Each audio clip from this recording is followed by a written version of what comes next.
We have a vote this afternoon. It's not good enough. I'm going to vote for it, but we ought to be opening up our exploration, our production, all over America.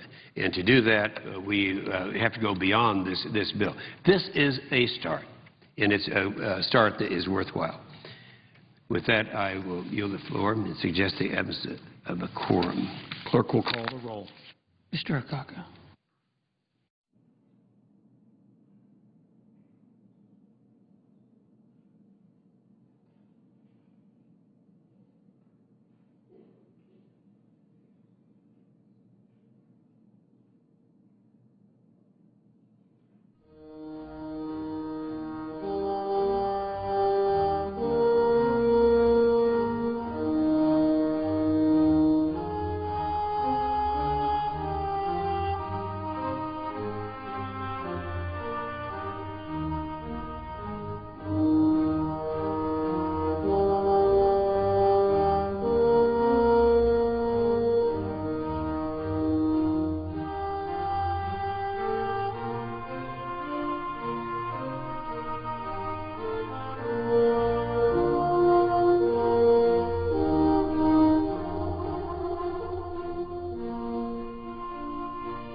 recognized. I would ask that the quorum call be dispensed with. Without objection.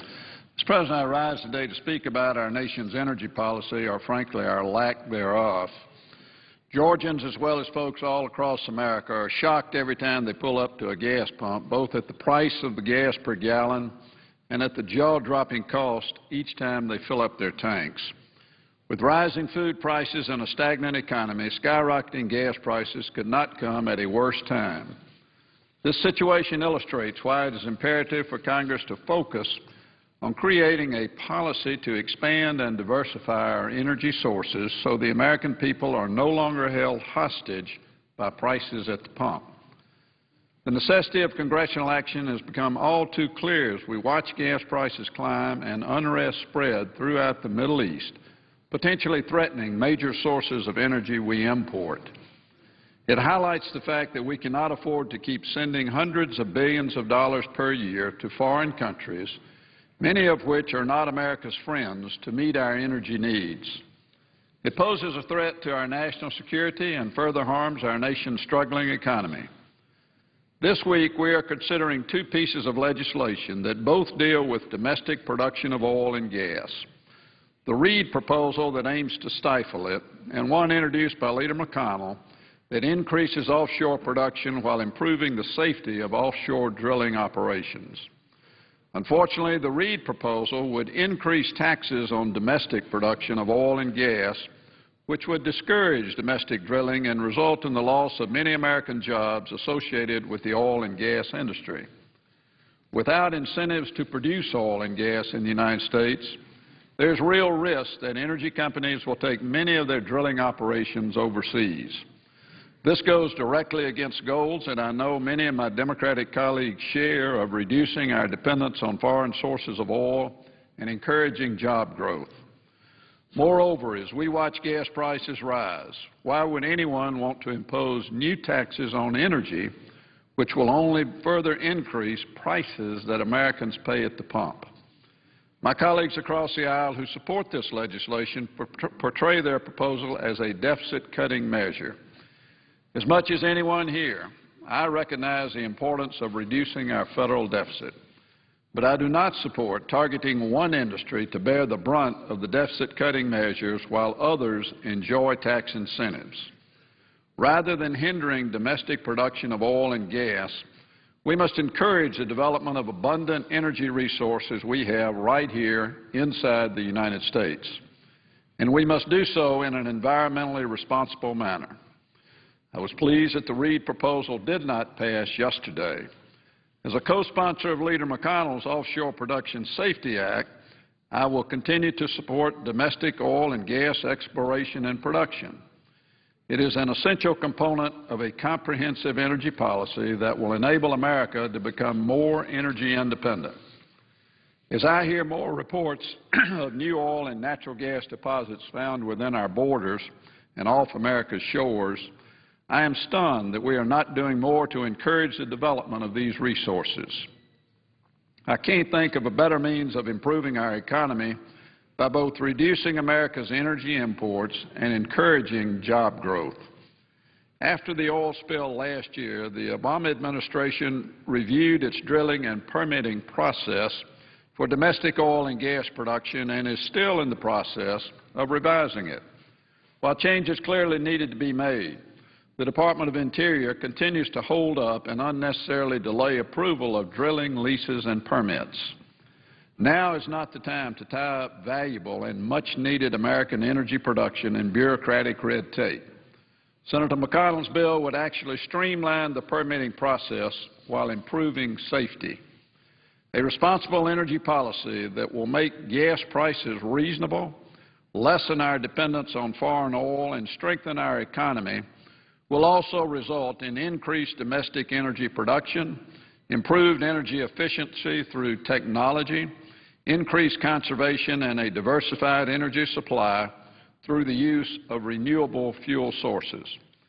Along with supporting America's oil and gas development, we must also focus on other domestic energy sources, including nuclear energy, wind, clean coal, and solar power, that will allow us to achieve sustainable energy independence. I am hopeful that in the 112th Congress we will take on some form of comprehensive energy legislation. For the sake of our national security and our economy, we need to take this issue on now, instead of kicking it down the road for others to handle. I encourage my colleagues to support the McConnell proposal. And, Mr. President, I yield the floor, and I suggest the absence of a quorum. The clerk will call the roll. Mr. Akaka?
Dakota is recognized. Thank you. I ask that a quorum call be dispensed with. Without objection. I rise to speak on behalf of S-953. Mr. President, today I would again like to speak about gas prices in our country today and the pressing need to increase domestic supply. In a nutshell, the way that you reduce prices at the pump for American consumers is by increasing supply, particularly domestic supply. More supply will not only help bring down the price of gasoline at the pump for American consumers, but it will also help create good American jobs for our workers across the country. Now, it's important to remember that government doesn't create jobs, but government can create the environment, the legal, tax, and regulatory environment that will stimulate private investment. And that private investment will stimulate the deployment of new technologies, new companies, and of course create jobs to help grow and sustain our economy. I want to start out by giving you some examples close to my home in the great state of North Dakota. In North Dakota, we launched a comprehensive energy plan about 10 years ago. At that time, oil companies had either left the Williston Basin, which is the energy patch in our state, or they were leaving. And you might ask, well, why was that? Well, first it was because they were getting better returns elsewhere. The technology was lacking to produce oil and gas economically from new formations in our state. Companies were going to other places in the world where they could extract that oil more cost-effectively. Second, the data on confirmed reserves was also lacking, and the technology to produce oil from shale wasn't sufficiently developed. Third, our workforce was aging, and fourth, transportation constraints limited production. In other words, there were better places for those companies to go, better places than our state to invest their dollars and get a return for shareholders. To turn that around, we worked very hard to build a climate for investment and growth. And I'd like to tell you about some of the things that we worked to put in place. First, we put tax incentives in place that made it worthwhile to invest. Second, we established an oil and gas research fund.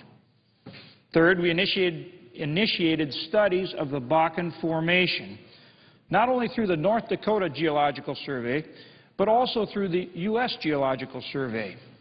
And we've asked for updates to those studies now as well. We improved infrastructure, including four-laning some of our major highways. We established a pipeline authority to expand transportation capacity to move product out of the Williston Basin to market. And we also established a Center of Excellence for Petroleum Safety and Technology at Williston State College to train workers in oil production and recovery methods. Up until that time, we had to send our workers to states like Colorado or Wyoming or maybe Oklahoma for that education and training in oil field technologies, and sometimes they didn't always come back to our state. So we established that training there at home. As a result of our advanced business environment, we drew investment capital, technology, and ingenuity to the Williston Basin. And those efforts unlocked the potential of not only the Bakken Formation, but also the Three Forks Formation. This year, North Dakota will produce more than 120 million barrels of oil, the fourth most amongst all 50 states. And we've passed up states now like Oklahoma and Louisiana. And our production continues to grow. What's more, the private investment that funded and deployed those new technologies to produce more oil, more cost-effectively, and more dependably also funded the development and deployment of new technologies that helped us produce that oil and gas in more environmentally sound ways. New technologies like directional drilling and the way we do hydraulic fracking enabled companies to recover as much or more oil from one wellbore than they had formerly recovered from up to a dozen wellbores. That means more domestic production, less environmental impact, and better results for the American people. Now, bear in mind that most of these measures that I'm talking about most of these measures that we implemented to enhance our business climate were not about government spending. They were about creating an environment that attracted private investment. Increased economic growth not only generated revenues for our state and broadened our economic base, but also actually enabled us to reduce taxes for our citizens. And it also has a national impact as well. Increased North Dakota oil production is also helping to reduce our dependence on foreign imports and increase the domestic supply of oil in this country. As I mentioned in my remarks last week, between 1985 and 2005, domestic oil production in this country was going down. It was shrinking, and foreign imports were growing. In 2005, we were importing 12.4 billion barrels of oil a day into this country, 60% of what we consume. By 2010, however, our imports had fallen to 9.4 million barrels a day, a reduction of about 3 million barrels a day over 2005. So over the last 5 years, we've actually reduced our daily imports of oil into this country by 3 million barrels a day. Now our dependence on foreign oil has been reduced from 60% down to about 49%. So what changed? Well, in part we're using less, but the fact is we have increased domestic production. We've increased our domestic supply. Increased supplies from onshore production in the lower 48 states like North Dakota, also from natural gas liquids throughout the country, and from offshore drilling have all raised domestic output by 1.5 million barrels a day in this country. That's what today's vote on S-953 is all about. The bill before us, which was introduced by Senator McConnell, and I'm pleased to be one of its co-sponsors, is about more offshore domestic production from this country, more offshore domestic production from off our coast, and hence more domestic supply in this country. Like our approach in North Dakota, onshore production, S-953, the Offshore Production and Safety Act, will encourage more domestic production with better environmental stewardship. It will open up areas in the Gulf of Mexico, in Alaska's Outer Continental Shelf, and parts of coastal Virginia to new exploration and production. At the same time, it will help to expedite the approval or denial of drilling permits to a reasonable period of time. In this case, 60 days, thereby allowing projects to move forward in a timely fashion. But it doesn't just speed up the clock. This bill is also about safety. It requires companies drilling offshore to have safety plans that must be certified by the Secretary of Interior. To further improve safety, it also requires ongoing review and research into spill prevention procedures and methods. This legislation, the Offshore Production and Safety Act, is the kind of energy policy that will help to attract investment and increase production in this country. That means not only more supply to help bring down the cost of gasoline at the pump for American families, but it also means more jobs for American workers. It's a good piece of legislation, and we ought to pass it. And though it's a step in the right direction, no single piece of legislation will do it all. Congress has not passed a comprehensive energy policy in our country in years. But frankly, we can no longer wait for that single sweeping master plan that will do it all at once. Again, referring to my home state, we built Empower North Dakota over a decade, piece by piece, and saw firsthand the power of energy development in our state. The bill before us today is one piece, a piece that can become part of a comprehensive national energy plan. Now, to build a comprehensive plan, we need other legislation as well. Other legislation like the Boutique Fuel Reduction Act of 2011, which would simplify our nation's fuel standards and make more fuel available to American consumers. And my esteemed colleague, Senator Roy Blunt from Missouri, was on the floor just a few minutes ago talking about that piece of legislation. Also, legislation like the Regulatory Responsibility for Our Economy Act, which would actually work with a directive from President Obama to review and remove outmoded or excessively burdensome rules that may be impeding economic development and job growth across our country. And we need to work in a bipartisan way because high gas prices, high unemployment, and low economic growth are not a Republican or a Democrat issue. They're an American issue. And that's why we also need legislation like the EPA Fair Play Act, which will prevent the Environmental Protection Agency from rescinding previously approved 404 permits. And I'm pleased to be co-sponsoring that legislation with my colleague, Senator Joe Manchin from West Virginia. Collectively, all of these pieces of legislation and more are the bricks and mortar out of which we can build a comprehensive national energy policy. But we need to get going, and we need to get going today. Let's get going with S-953, and let's build a brighter energy future for ourselves and for future generations. Thank you, Mr. President, and I suggest the absence of a quorum. Call the roll. Mr. Akaka.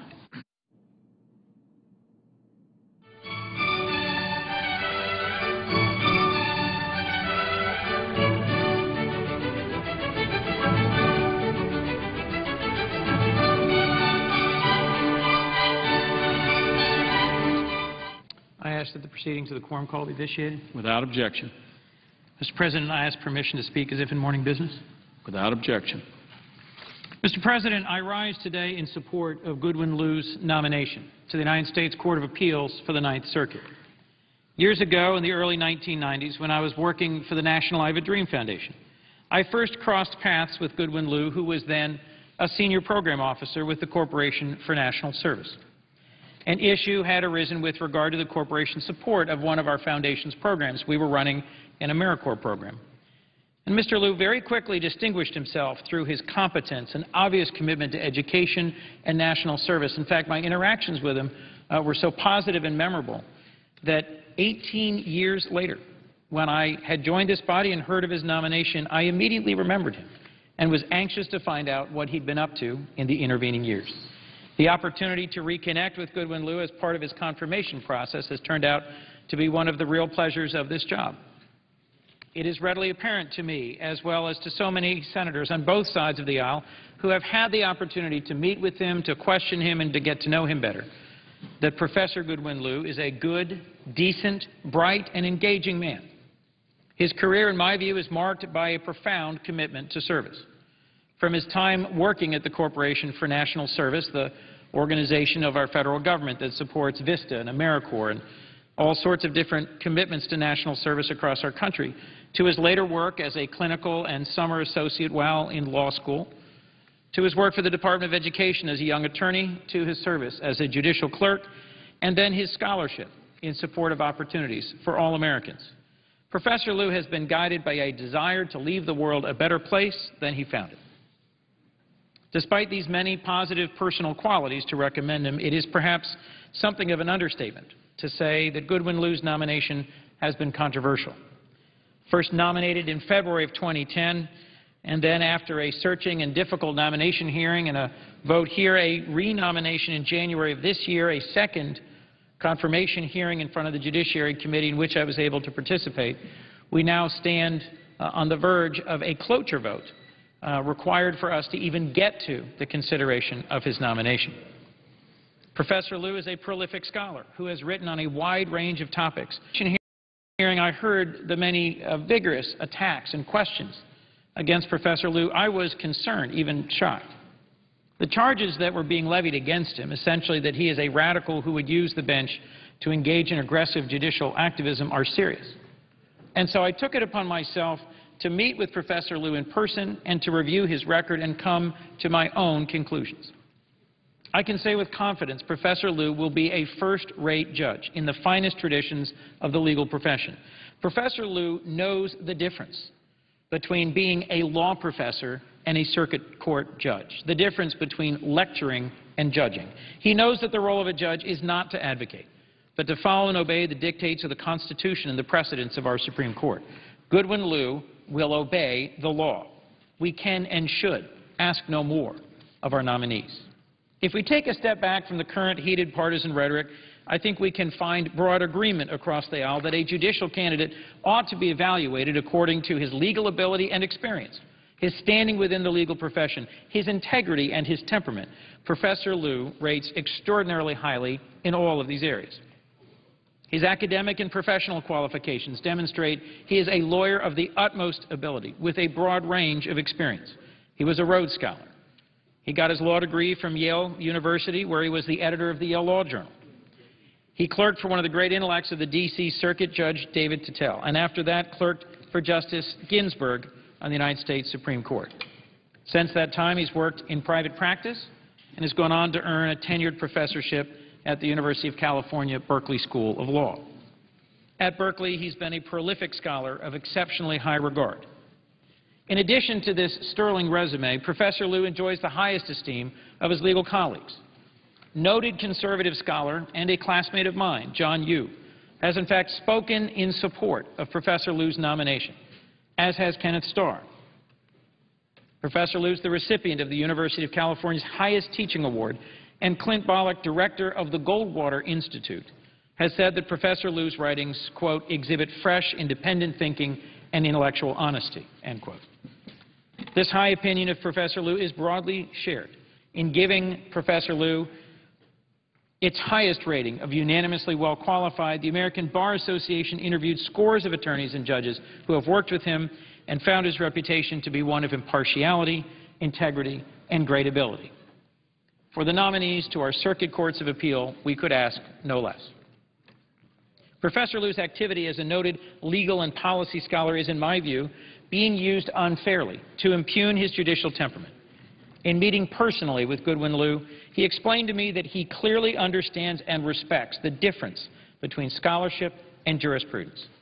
Academics explore the contours and limits of the law, often advocating for specific policy outcomes. That is the work of a great law professor. Judges, on the other hand, apply legal precedent to come to the conclusion that the law compels, without prejudice or pursuit of a personal agenda. When Professor Liu has been asked to apply the law as would a judge, any criticism that he allows a policy preference to cloud his judgment just does not pass muster. As an example, although Professor Liu has said that his personal views are that individuals should be treated equally regardless of sexual orientation, he testified before the California State Senate in 2008 that California's controversial Proposition 8, which bans same-sex marriages, in Professor Liu's testimony and in his view would pass muster under the California Constitution. This is a simple and concrete example from well before his nomination to the Circuit Court that Professor Liu is fully capable and willing to set aside his personal preferences and views when called upon to render an important legal judgment. I also examined Professor Liu's scholarship on the topics of education and welfare, from which his opponents claim he would create a constitutional right if confirmed to the bench. I would be concerned if these charges had merit, but they don't. Rather, they reflect a distortion of what he's actually written. Professor Liu has repeatedly clarified, both in my presence, in the nomination hearings, and in writing, his unexceptional belief that Congress and not the courts has the power to create new fundamental rights through the amendments to our Constitution. An objective review of Professor Liu's qualifications, temperament, and intellect lead to the conclusion he's an outstanding nominee and should be confirmed to the bench. Former Representative Tom Campbell, a 5-term Republican member of the House, agrees. In urging his swift confirmation, Representative Campbell specifically praised Professor Liu's reputation for integrity, fair-mindedness, and collegiality. I call upon my colleagues to take a fresh look at Professor Liu and come to their own conclusions about him. In my opinion, he's a dedicated public servant who's undergone intense scrutiny over the past 15 months at great personal sacrifice. Too often it's easy to lose sight of the fact that judicial and executive nominees are also people with families, careers, and other responsibilities. The confirmation process can exact a steep cost, and as a result, too many qualified and decent individuals either withdraw from or decline to submit to it in the first place. Professor Liu, in my view, is an exceptional nominee to the Circuit Court. He's borne the challenges of this confirmation process with grace and dignity, as is in keeping with his character and his dedication to public service. In voting on the petition to invoke cloture, I urge my colleagues to consider the content of Professor Liu's character. Listen to those who know him, have met with him, have questioned him, above the interest groups who have sensationalized this nomination. I ask my colleagues to consider the bipartisan support from those who've worked with him and who know him best. I know Goodwin Liu. I trust him, and I believe he will make an excellent judge. And I urge my colleagues to consider and support his confirmation. Mr. President, I yield the floor. Mr. President. Senator from Texas. Mr. President, I rise to speak in favor of Senator McConnell's production bill. The bill might be too much for some, too little for some, maybe it's not perfect, but we must take a step in the direction of adding production of our nation's natural resources if we are going to bring down the cost of gasoline, bring down the cost of fuel, bring down the cost of all of the elements that we have that are providing for our electricity, natural gas, and other forms of our electricity and climate control. So, Mr. President, I hope that we can pass Senator McConnell's bill. Oil is today slightly under $100 per barrel. And with the summer driving season approaching, we know that this could even go up. It's graduation season, and people are driving to their graduation procedures, their graduation ceremonies, and they are having to pay these enormous prices of gasoline at the pump. Over $4 in many places in our country. I recently read a story about a constituent going to College Station for a Texas A&M graduation, and he complained, rightfully, that he had a diesel truck, half full, and he paid $71.41 to do it. Now, that is a lot for a half a tank of gasoline, and I think we can do something about it. Over the past 2 years, the Obama administration has put up barriers to increasing our domestic energy potential. We must stop that policy and go in the other direction and open our natural resources, use our natural resources so that we can bring down the cost of fuel and try to help our small businesses and families have a better opportunity for low-cost fuel.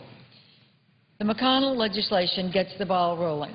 Supporters of the bill agree that long-term energy solutions involve removing the anti-energy barriers to safely producing energy for Americans by Americans.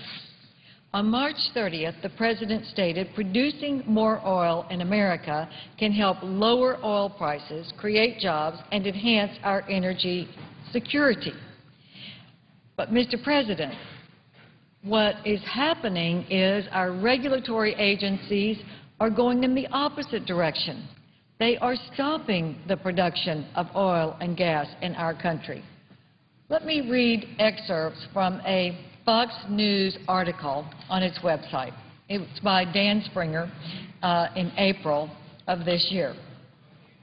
Shell Oil Company announced that it must scrap efforts to drill for oil this summer in the Arctic Ocean off the northern coast of Alaska. The decision comes following a ruling by the EPA's Environmental Appeals Board to withhold critical air permits. Shell has spent 5 years and nearly $4 billion on plans to explore for oil in the Beaufort and Chukchi Seas off Alaska. The leases alone cost $2.2 billion. The closest village to where Shell proposed to drill is Kaktovik, Alaska. It is one of the most remote places in the United States, According to the latest census, the population is 245 people, and nearly all of them are Alaska natives. The village, which is 1 square mile, sits right along the shores of the Beaufort Sea, 70 miles away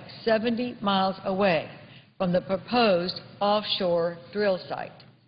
The EPA's appeal board ruled that Shell had not taken into consideration emissions from an ice-breaking vessel when calculating overall greenhouse gas emissions from the project. At stake is an estimated 27 billion barrels of oil. That's how much the U.S. Geological Survey believes is in the U.S. portion of the Arctic Ocean. For perspective, that represents 2.5 times more oil than has flowed down the Trans-Alaska Pipeline through its 30-year history. The pipeline is getting dangerously low on oil, and at 660,000 barrels a day is carrying only 1/3 of its capacity. So we hear what the President is saying, but his own agencies are going in the opposite direction. Let's take another example. We are approaching June. The Department of Interior has not conducted an offshore lease sale in the Gulf of Mexico, which usually occur twice a year. If a lease sale does not occur by the end of the year, 2011 would be the first year since 1958 without an offshore lease sale. Because of the President's moratorium and lack of permitting in the Gulf of Mexico, offshore energy production is expected to decrease by 13% in 2011. Senator McConnell's bill addresses the need for increased domestic production by reinstating oil and gas leases and the sales of those in the Gulf of Mexico, Alaska, and the Atlantic, which President Obama canceled last year. This legislation also attacks the permitting delays companies in the Gulf have experienced.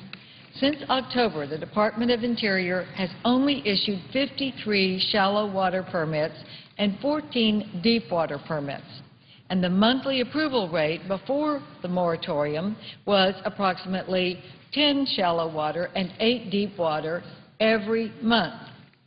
This legislation eliminates the bureaucratic delays which have burdened operators and have taken away their ability to raise capital to do the exploration in the Gulf of Mexico. In the bill, it says that the Department of Interior will approve every permit it receives or reject it within 30 days. It doesn't require approval, but it certainly puts a limit of 30 days on their process so that people will not be hung out, as they have been since last October, with moratoria that require that they pay for the leases. They are still paying the costs, but they can't explore, so they are sitting idle. This has caused bankruptcy of at least one company that I know in Texas, Seahawk, and this is not good policy when we are talking, as the President is, about increasing production in our country and then doing the opposite by proposals that do not make sense, like a moratorium in the Gulf of Mexico in the shallow water, which has never had a problem. And if it ever did have a spill, it would be easy to clean up because it is shallow water. The BP spill was in deep water. That's why it took so long.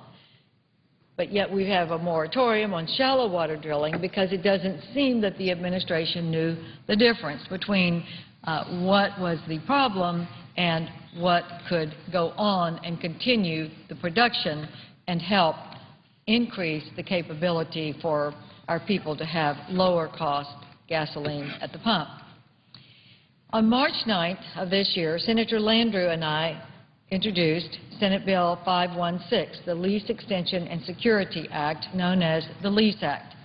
All this does is simply extend for 1 year the leases that have had a moratorium, but the people are still paying the costs of those leases when they have been prohibited from using them. The leaseholder continues to pay the Treasury for all expenses associated with maintaining a lease, but they've been prohibited from exploring the lands that the lease are on. So it's very important that we pass this legislation. Now, in the bill before us, the McConnell bill, we have a variation of the Lease Act. It extends the leases for those that are going to be come to an end at the end of this year. And if they come to an end at the end of this year, they will get a one-year lease. That's a good step in the right direction. Senator Landrieu and I believe that every leaseholder, even if their lease doesn't run out this year, should have the full opportunity for the 10 years of their lease exploration capabilities in order to make it fair for the price they have paid in the open bidding process for those leases. So the President has said that he approves the extension of some leases. We agree with that.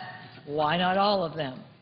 They have been paid for. In many instances, the companies are still paying the employees, even though the employees are not able to do the work.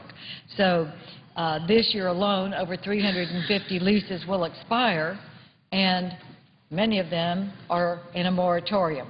So the bill before us would help those people be able to use the next year for determining if it is worth drilling for more of the oil on the leases that they have purchased.